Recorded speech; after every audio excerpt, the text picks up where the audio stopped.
Sri Kartikeyan, I'm very grateful for what you said. I have to admit to a certain lack of embarrassment because I couldn't understand most of it. I'm hard of hearing.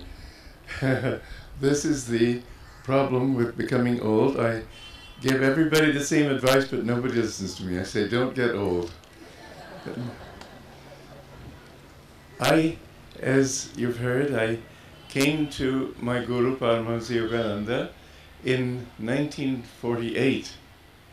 And I was a very rational and somewhat intellectually arrogant young American. I don't say typical because I wasn't typical, but in my arrogance I think perhaps I was. And yet I always, even as a child, understood the fallacy of reason. That until you can understand something with your heart, you have not really understood it. And I used to enjoy using absolutely preposterous reasoning to prove things that I knew were false. But when I read Autobiography of a Yogi, it was an amazing experience for me. It didn't match my intellectual understanding of life. It was a completely different take on things. I couldn't really believe everything that he said. And yet my heart was so convinced that I took the next bus across the country, and the first words I addressed to him were, "I want to be your disciple." That was over 60 years ago, and I've never changed my mind since. This is in a sense, the subject of this book, which makes it clear that Western rationalism is not adequate for understanding life. We must understand life with our hearts. And this is something that India has abundantly. The understanding that it's, the definition Patanjali gave of yoga, yogas chitta vritti nirodha. Vritti doesn't mean waves, as Vivekananda said. Really, it means whirlpools, eddies. And yoga is the calming of the feelings of the heart. Only then can you really understand. And I would like to say a little bit more too, because I see Indu is here, that it was a great joy and privilege for me to live in his home and with his parents for some time in the late 60s, from 59 to 61. And he gave me a sort of insider's view of India too. But the view that my guru gave me of India is based on the reality that Swami Sri Shankaracharya gave, that everybody is seeking God, but they don't know it. People think that they're wanting money, sex, pleasure, fame, all the things that people are looking for. But he said that the real thing everybody's looking for, and they don't know it, is Satchidananda. We're all looking for happiness. We're all looking to be fulfilled in happiness. And somehow I had this understanding from childhood. And I knew that if I want to find what I'm looking for in life, it can only come through finding happiness. This is the goal of all life, whether you be a criminal or anything. Everybody is looking for happiness, and they don't know that that is where they'll find it, is in themselves. So I remember one time, I was only 21 at the time, and my ambition at that time was to be a playwright. But when I discovered that I didn't know truth, I thought, why impose my ignorance on other people? And so I gave up that ambition. But I remember while I was living down there, studying stagecraft in Charleston, South Carolina, I took a long walk and tried to understand, because I had been looking for fulfillment and happiness in all the wrong ways. I thought to find it in science, in art, in music, in politics, in all sorts of ways that I seriously wanted truth, but I found that truth was not coming that way. And I remember I took this long walk into the night, and I said, what? There must be a God. But if there's a God, what must he be? And I realized that I'm conscious, and therefore I'm able to ask the question. But if I'm conscious, then he must be consciousness. And so I understood that the goal of life is to find God. The goal of life is to find Satchidananda. I didn't know those words then. I didn't know anything when I met my guru. I had never studied Indian philosophy, except for they gave us 20 minutes in the history of philosophy in college, and I think I slept through it. And then when I met Yogananda, I had never, 1 week before coming to him and say, I want to be your disciple, I had never heard the word guru. I had never heard the word yoga. I didn't know what karma meant or dharma or any of those words. It was completely foreign to me. But my heart told me this is what I'm looking for. I recommend that book, Autobiography of a Yogi, as the greatest book that I have ever read. I remember when I was 15, and I was first thinking seriously about what I was looking for in life, I decided that I would start communities. The World War, Second World War, was raging, and I felt that there's got to be a solution to the human situation where people are so eager even to kill each other, massacre each other. It's just not right. There's something in man that wants something more real and more deeply satisfying. And I decided that one way to do that would be to start communities. And I thought of going to South America, to the southern tip of Argentina, and where it would be cheap to live. And I got all my friends interested because I'm very enthusiastic by nature, and they were all enthusiastic until they found out that I was serious. Then, bit by bit, they all dropped away. But when I met Yogananda, I found that that was his ideal too. And I remember him saying one time at a garden party in Beverly Hills, and it was hardly the sort of thing that one expects an honored guest to talk about at a garden party, where you usually say thank you to your hostess and thank you to everybody for coming and all these things. He started in with the most powerful talk I have ever heard in my life. And he said that thousands of youths must go north, south, east, west, spreading this ideal everywhere of living together in communities where they can have high ideals, plain living, simple living, plain thinking. This, I said, yes, I vowed that moment. This was in 1949. I vowed that I would do what I could to make this ideal a reality. It was already my ideal, but he made it more so when I found out that it was his ideal too. It makes perfect sense. When people want, now it's becoming more obvious too, because now we see that the economy of the world is really starting to break. It hasn't hit you so badly in India.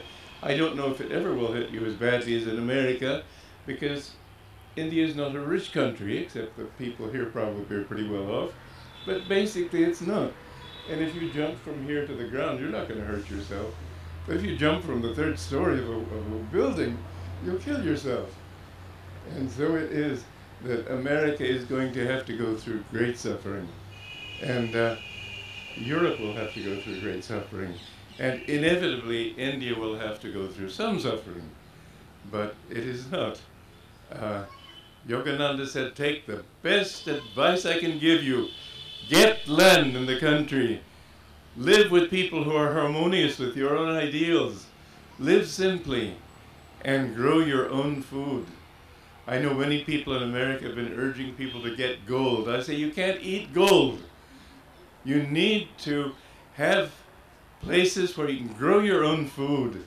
And I know that during the hyperinflation in Germany in 1923, people had gold, they had beautiful paintings. Farmers wouldn't give them those things for food. It's obvious, you need food, you need places to live, you need places to grow your own food. Farming is an honorable profession, and I believe that this is the need of our time. I have started communities. I began in 1968, as you were told. One of the most difficult things is that people think that systems are going to give you what you want in life. Systems will not give it to you. This is one of the great mistakes in Western philosophy, in communism, in so many things that we have seen in our day and age. People think that the system that you follow will guarantee. Systems don't guarantee anything, but people do. And I had the job for some years when I was living in my guru's ashram of directing our center activities around the world. And I always tried to look for a system that would ensure the continuance of these centers after the death or the separation or whatever of the leader. I found it did not work. It always depends upon the leader, upon the consciousness of the person guiding. And therefore, my two principles are yata dharmas tata jaya. And people are more important than systems, methods, anything. People are the most important thing. And this is what communism and most modern systems don't understand. The communists, Russian, Chinese, have murdered over 100 million of their own people, all in the name of continuing their ideal. That's not the way to do it. Ananda is the real communism, because here we find everybody owns things together, works together. There is love in this community, as I believe you were saying. When you can love people and understand that love must be based also on respect, then you can have a community of people who live together in that kind of harmony. And it is true. I'm here to tell you so. I had to delay my arrival in India because there was a court case against us in Italy, and I had to go there. I said, when I was permitted to speak to the judge, I said, this is the first time in the 5 years of this case that I have been able to appear, because I've had to be in India and in America. But I said that I want to make this point clear. I do not agree with any of the charges you have made against us, but if any of them should be something you think is true, then I want you to understand that I am the one to blame. It is my responsibility. I am the founder, I am the leader of this community. Don't blame anyone but me. And I think that helped, because yesterday I had the hearing and I hadn't been able to stay for it. And the judge said, they're not merely innocent, the charges are completely false. So I have found that if you give everything to God, He will take care of you no matter what. And I've had many a test in my life, but always I've come out on top, you might say, because of this absolute belief that God will support you if you live for Him. And this is the truth that I believe also most people believe, that they're being practical by thinking in terms of money first, progress first, power first, all those things. But I have seen in my life again and again that when I did what I felt was right, yata dharmas tata jaya, When I have done what was right, I might have seemed as if I would lose, but I never did. And at the age of 82, it's possible to say that what you believe now, you've given the proof. You've put it to the test. And I can't say how thrilled I am that this book, Hope for a Better World, is really, I think it's an important book. When I was 15, I didn't have much hope. The war was raging, and I thought of starting communities, but I thought of getting away from the world to start them. Now I've understood that you don't need to get away. Be in the world, but be in it with a different consciousness. I've seen so many times that people, like that judge yesterday, he was completely won over by my saying, I'm no fault. Don't worry about what people say. Be interested in being truthful yourself, being absolutely truthful, and you will win out in the end. May take a few lifetimes even, let it happen. But it doesn't seem to take that long, rather everything. I have always adhered very strictly to Dharma in starting Ananda. I remember back in 1969, we'd been there just 1 year, and somebody came to me, a young man. He said, I've inherited some money, and I want your advice as to whether I should join Ananda or go to India. And I asked him how much money this was, and he said, $200,000. Well, at that time, 2 lakhs of dollars were a lot more money than they are now. And I said, I wasn't even tempted. I said, I think you should go to India. Why did I say that? Because he didn't offer that. He didn't offer joining Ananda as his desire. And I thought, if you don't want to join Ananda, you shouldn't come here. So he took my advice. I never heard from him again. That's fine. Because I have always believed that if you do the right thing, I have several times had to place Ananda's very survival on this testing ground. 1976, we had a fire, and it destroyed most of our community, a forest fire. And our neighbors discovered that the fault of the fire was a county vehicle. It had a faulty spark arrestor. And they were all eager to sue the county. They did. They collected. I wrote a letter to the supervisors. I said, I don't believe that we should sue. It's not your fault. It's just something that happened. And I said, we will not be suing you. We could have failed completely. I didn't allow that to be a consideration of mine, because I knew that if I failed, then I deserved to fail. And this belief is what is behind the communities that we want to start in India. We don't want to take advantage of anybody. We don't want to have success as our priority. But I believe that this is something that India needs. We have also created inventions to bring cheap electricity to the villages. There are 800,000 villages in India, and most of them don't have electricity. If they could have refrigeration, if they could have light to study with, the children could go to school and learn. It could make a great difference in India. And I am very eager to do this, not for the billions that people are trying to bring alternate energy into the world for, but just to make it possible for people without means to gain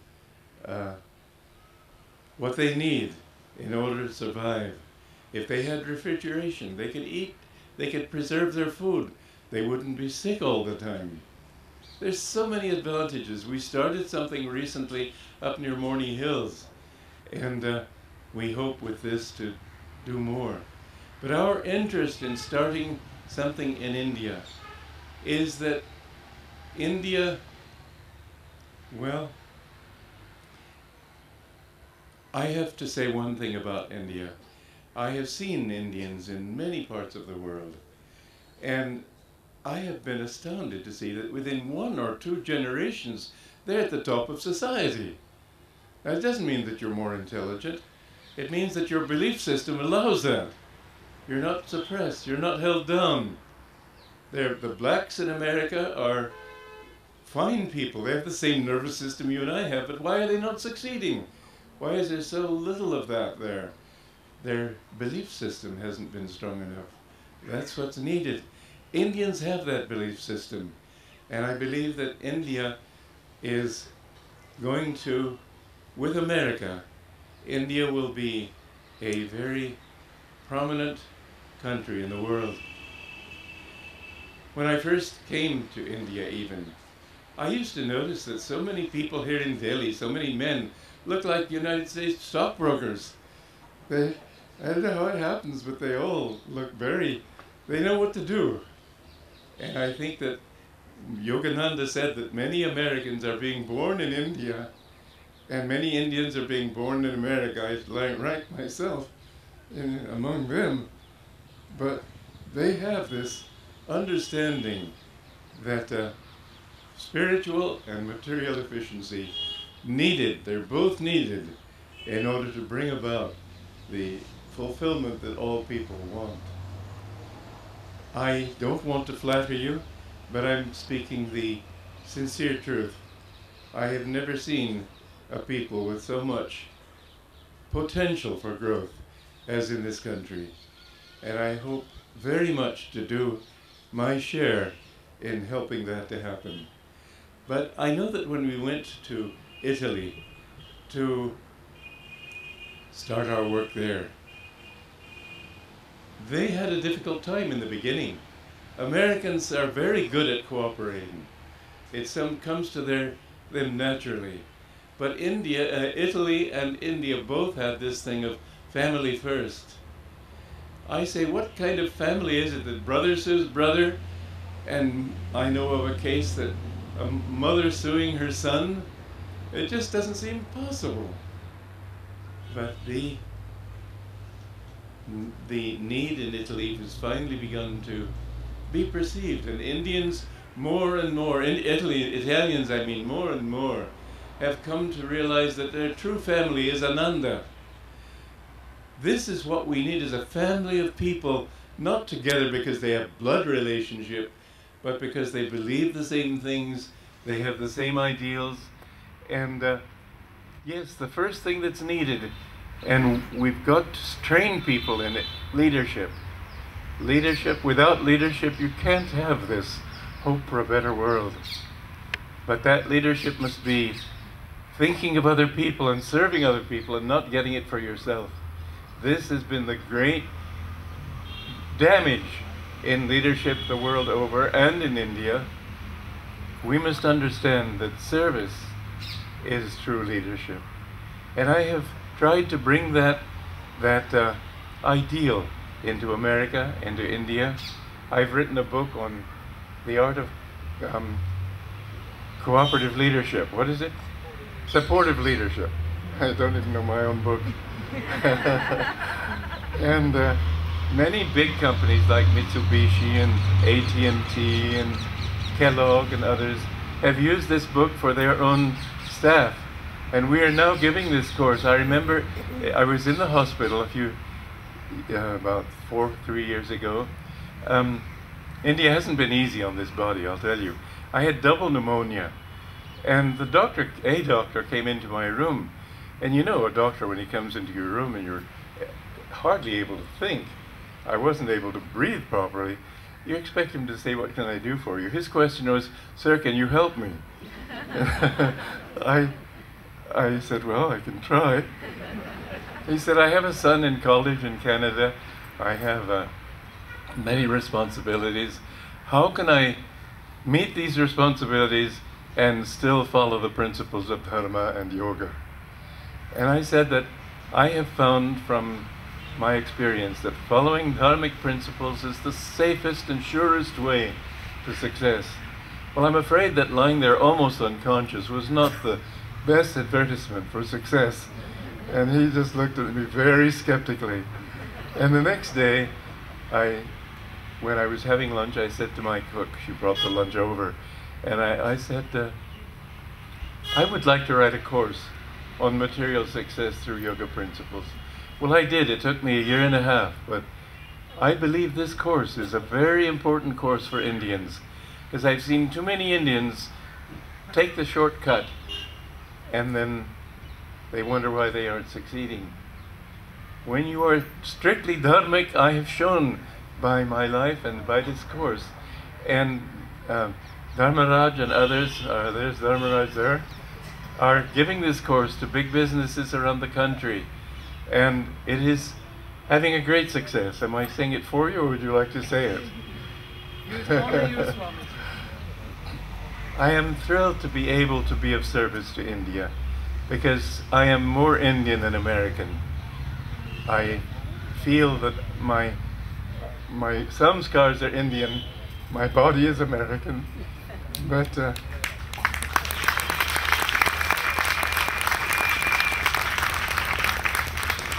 I hope very much in the little bit of time that I have left to me, and I hope it's little and not much, I am very eager to help India to come up in the world. I know that Abdul Kalam, the president then, said to me, "Do you like the way India's been going?" Because it was in 1958 that I first came here, and I lived here for 4 years.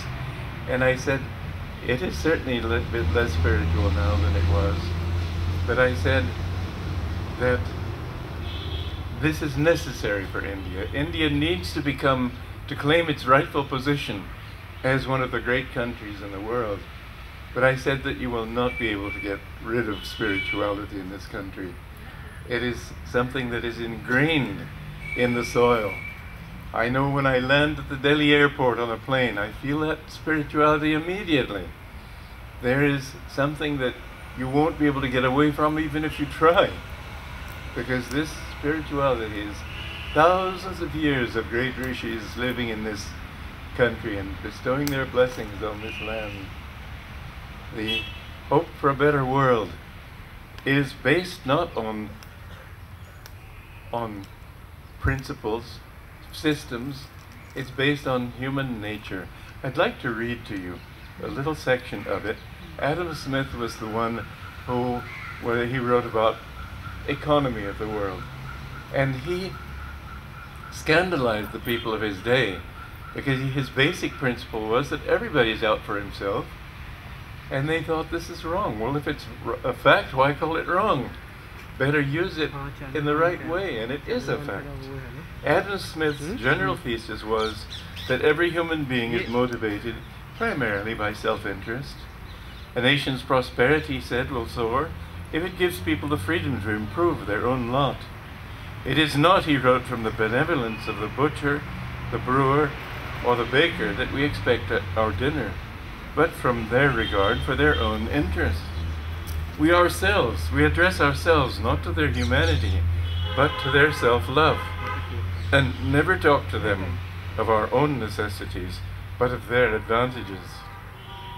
Passages like this caused an outcry among the soi-disant champions of morality, though in fact Smith had simply stated an obvious truth. He was comparing self-interest to false morality, which bases generosity on benevolence entirely on self-denial. Smith was right, of course. Morality, as people usually define it, is hypocrisy. No one will really help another if he expects only, in doing so, to become miserable. Self-sacrifice for others should be for the sake of a greater good. If it benefits oneself also, if only in terms of inner satisfaction, it is no sacrifice.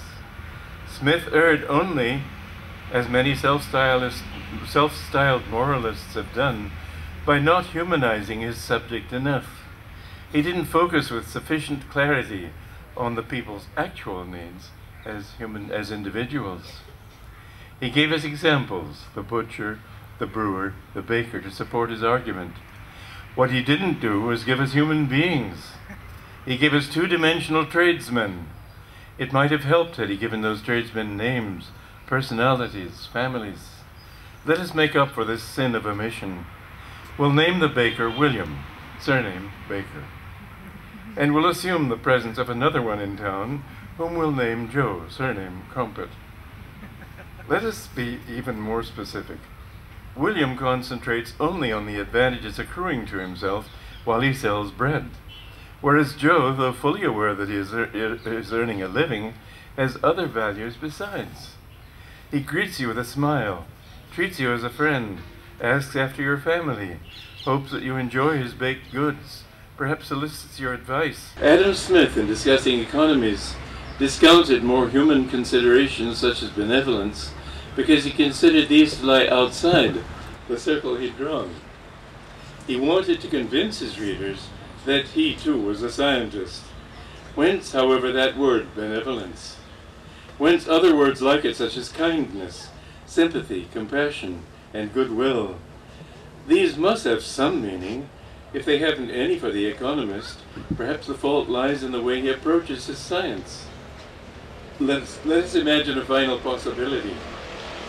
What if William, not Joe mind you, for whom we have a natural liking, but William, for whom we have little, is stricken by tragedy?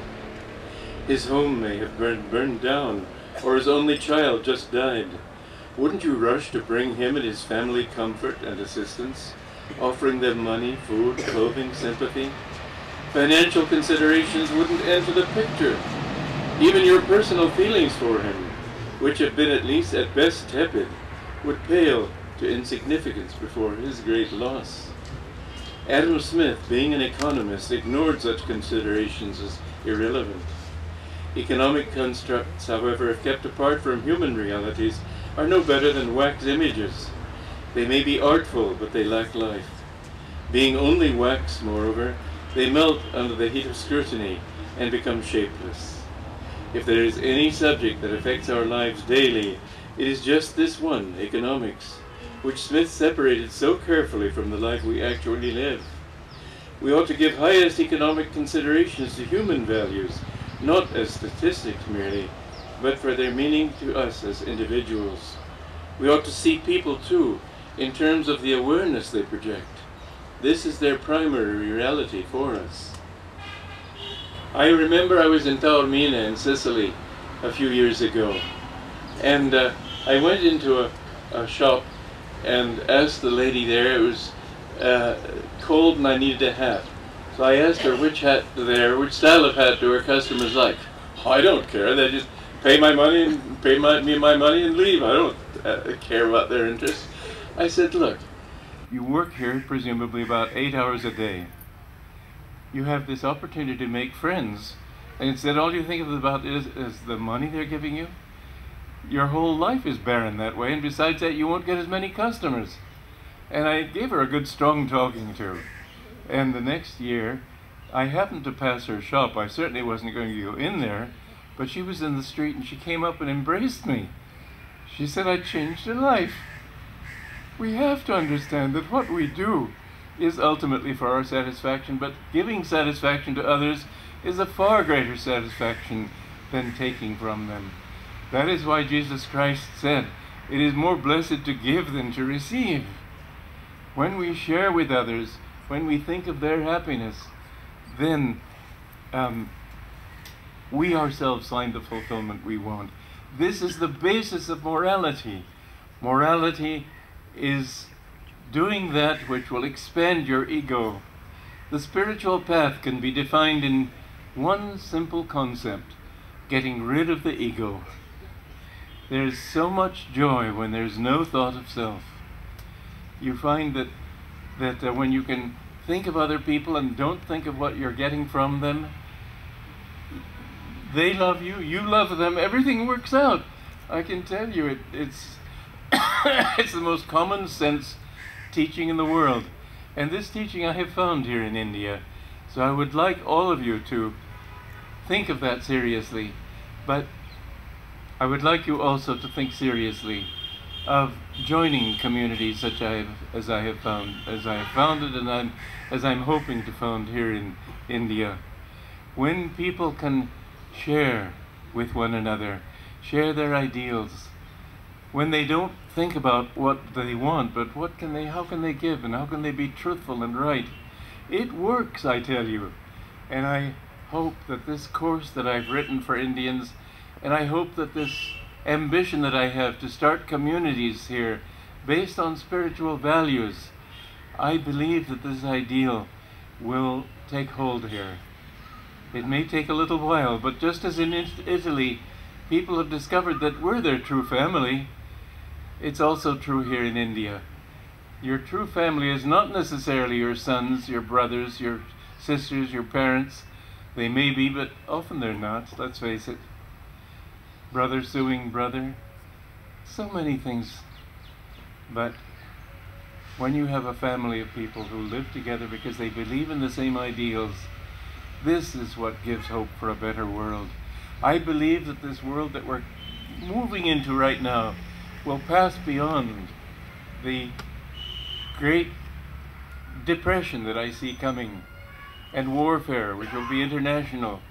I do believe that we're going through a hard time coming up quite soon. But I also believe that if we live with the right consciousness and live to help others, God will be with us and God will protect us. And I think that India can offer an example to the world if they will get away from being so Western. If they can just be more Indian, but in the way that I have come to understand India. Sanatana Dharma. Sanatana Dharma is not Hinduism. Sanatana Dharma is the only religion in the entire universe, because it is that truth which says we've all come from God, we're a part of God, and our destiny is to merge back into Him.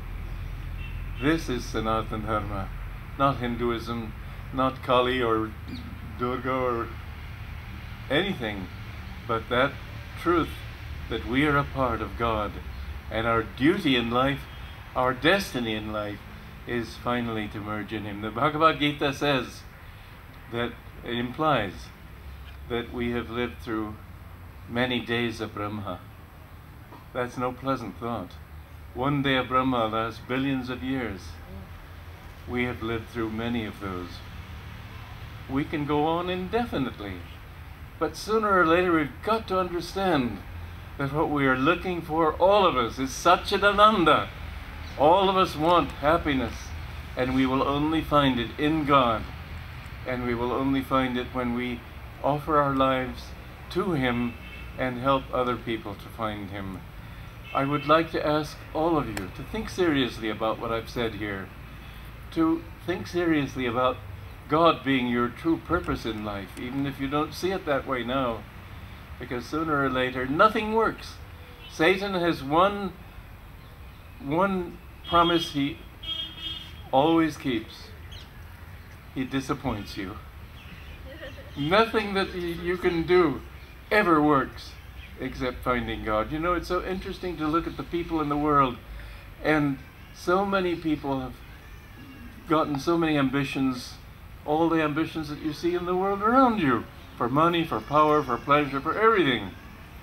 And yet, the only thing that works is finding God. And you know, people at the end of their journey, none of them say, I've found what I wanted, except the saints. And they all say that it would be worth everything, even to help other people get this state, because it's the only purpose of life. There is absolute unanimity on this point. The saints in this world, and I don't mean only Hindu saints, those who love God, they, no matter where they are, they always are eager to help other people, even if it means sacrificing their own lives. I don't see how anybody can refute that argument. If you want happiness, seek God. It will give you what you want. He will give you what you want. And believe me, it works. God bless you.